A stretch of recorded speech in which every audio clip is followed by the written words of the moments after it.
l'émir du Qatar, on en parle énormément, Tamim Ben Hamad Al Thani, ne parle quasiment jamais. Il nous a reçus à Doha. Il a répondu sur les sujets qui fâchent, les questions liées à l'islamisme, les questions liées aux travailleurs immigrés au Qatar ou aux questions écologiques, par exemple.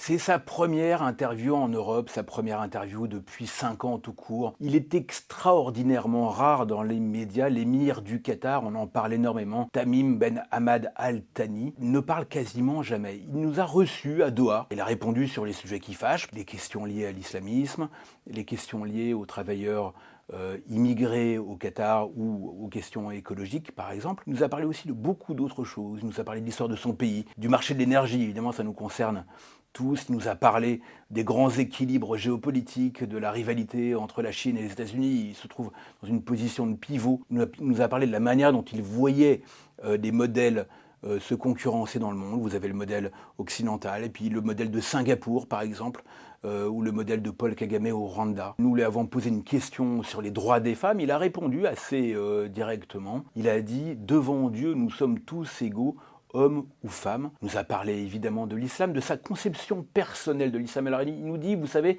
c'est curieux, les gens parlent d'islam libéral, d'islam conservateur, d'islam moderne. Il ne donne pas de définition de l'islam. Il dit l'islam, c'est l'islam. Et moi, personnellement, et mon pays, le Qatar, voilà ce que j'en pense et voilà comment je vois les choses. C'est une distinction qui est assez subtile et assez intéressante sur la manière de se positionner par rapport à l'islam, notamment dans l'islam sunnite où, comme chacun sait, il n'y a pas de hiérarchie formelle. C'était assez surprenant parce qu'il nous a conduits en fait dans les rues de Doha pendant la journée qui a précédé l'entretien lui-même.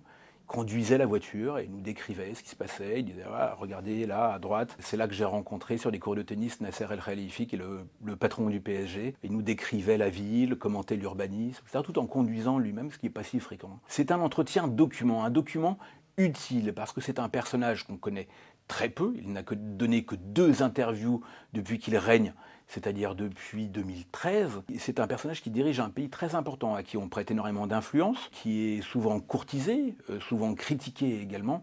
Et donc ça permet de savoir ce qu'il pense, ce qu'il dit, sur des sujets très variés. Pour retrouver cet entretien inédit avec l'émir du Qatar, Tamim Ben Hamad Al Thani, retrouvez-nous sur le site du Point, sur l'application du Point, ou en kiosque, tout simplement.